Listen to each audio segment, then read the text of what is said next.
Tuck Everlasting. I'm going to read the prologue, chapter 1, and chapter 2. The first week of August hangs at the very top of summer, the top of the livelong year, like the highest seat of a Ferris wheel when it pauses in its turning.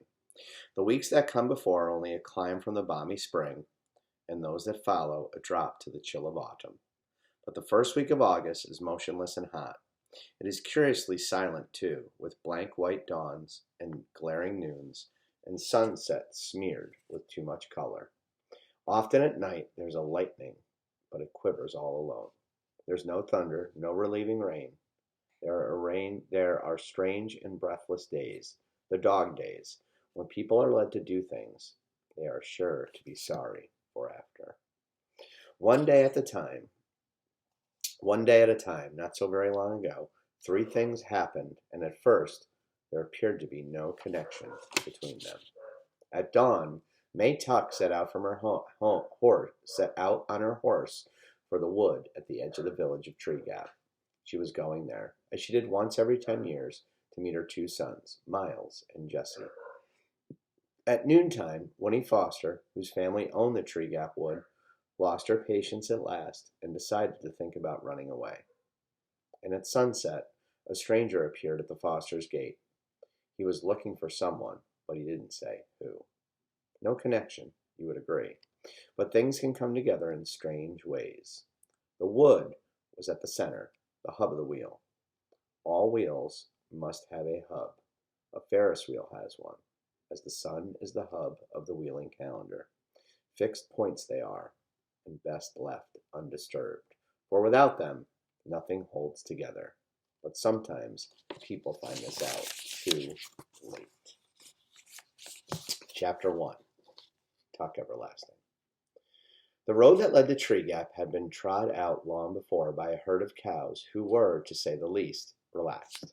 It wandered along in curves and easy angles, swayed off and up in pleasant tangent to the top of a small hill, ambled down again between fringes of bee-hung clover, and then cut sideways across a meadow.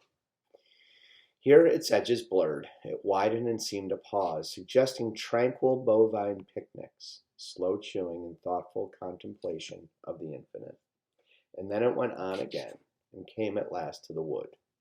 But on reaching the shadows of the first trees, it veered sharply, swung out in a wide arc, as if for the first time it had reason to think where it was going, and passed around. On the other side of the wood, the sense of easiness dissolved. The road no longer belonged to the cows. It became instead, and rather abruptly, the property of people. And all at once the sun was uncomfortably hot. The dust was oppressive, and the meager grass along its edges somewhat ragged and forlorn. On the left stood the first house, a square and solid cottage with a touch-me-not appearance, surrounded by grass cut plainly to the quick and enclosed by a capable iron fence, some 4 feet high, which clearly said, "Move on. We don't want you here." So the road went humbly by and made its way past cottages more and more frequent, but less and less forbidding into the village. But the village doesn't matter, except for the jailhouse and the gallows. The first house is only as important. The first house, the road, and the wood. There was something strange about the wood. If the look of the first house suggested that you'd better pass it by, so did the look of the wood, but for quite a different reason. The house was so proud of itself that you wanted to make a lot of noise as you passed, and maybe even throw a rock or two. But the wood had a sleeping, otherworld appearance that made you want to speak in whispers. This, at least, is what the cows must have thought. Let it keep its peace, we won't disturb it. Whether the people felt that way about the wood or not, it's difficult to say. There were some, perhaps, who did, but for the most part, the people followed the road around the wood because that was the way it led. There was no road through the wood, and anyway, for the people, there was another reason to leave the wood to itself. It belonged to the Fosters, the owners of the Touch-Me-Not cottage, and was therefore private property in spite of the fact that it lay outside the fence and was perfectly accessible. The ownership of land is an odd thing when you come to think of it. How deep, after all, can it go? If a person owns a piece of land, does he own it all the way down in ever narrowing dimensions till it meets all other pieces at the center of the earth? Or does ownership consist only of a thin crust under which the friendly worms have never heard of trespassing?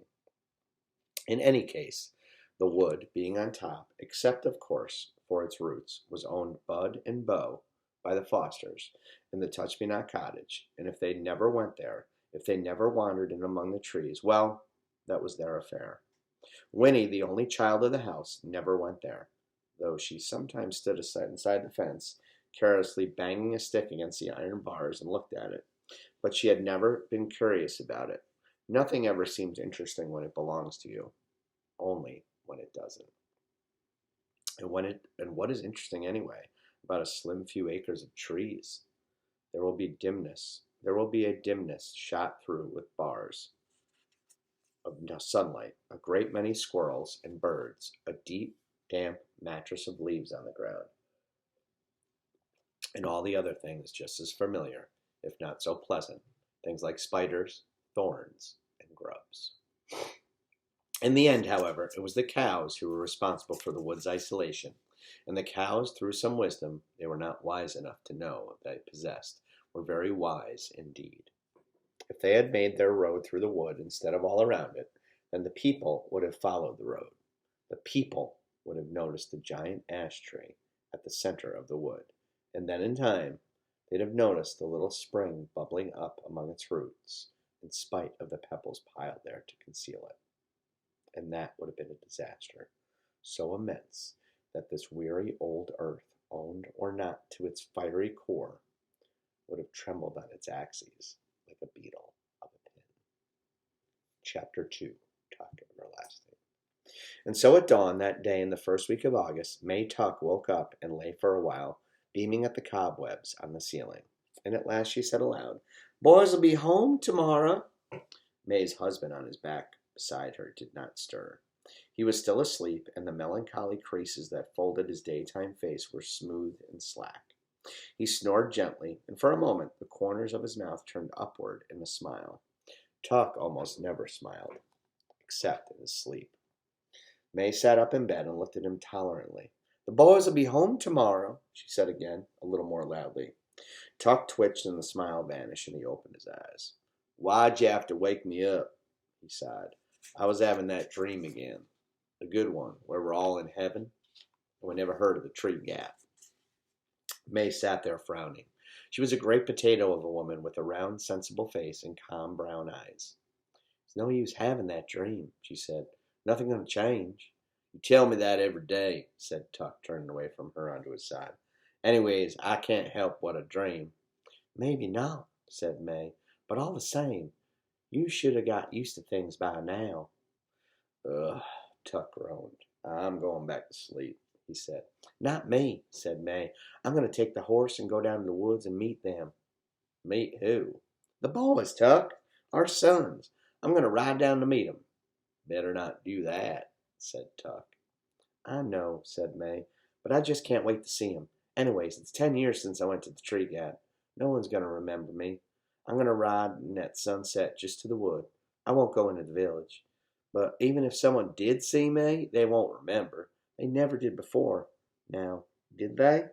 "Suit yourself, then," said Tuck into his pillow. "I'm going back to sleep." May Tuck climbed out of bed and began to dress. 3 petticoats, a rusty brown skirt with one enormous pocket, an old cotton jacket, and a knitted shawl which she pinned across her bosom with a tarnished metal brooch. The sounds of her dressing were so familiar to Tuck that he could say without opening his eyes, "You don't need that shawl in the middle of the summer."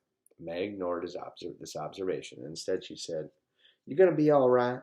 We won't be back till late tomorrow." Tuck rolled over and made a rueful face at her. "What in the world could possibly happen to me?" "That's so," said May. I keep forgetting." "I don't," said Tuck. "Have a nice time." And in a moment he was fast asleep again. May sat on the edge of the bed and pulled on a pair of short leather boots so thin and soft with age it was a wonder they held together. Then she stood and took from the washstand beside the bed a little square-shaped object, a music box that was painted with roses and lilies of the valley. It was the one pretty thing she owned, and she never went anywhere without it. Her fingers strayed to the winding key on its bottom, but glancing at the sleeping Tuck, she shook her head, gave the little box a pat, and dropped it into her pocket. Then, last of all, she pulled down over her ears a blue straw hat with drooping, exhausted brim. But before she put on the hat, she brushed her gray-brown hair and wound it into a bun at the back of her neck. She did this quickly and skillfully, without a single glance in the mirror. May Tuck didn't need a mirror, though she had one propped up on the washstand. She knew very well what she would see in it. Her reflection had long since ceased to interest her, for May Tuck and her husband, and Miles and Jessie too, had all looked exactly the same for 87 years.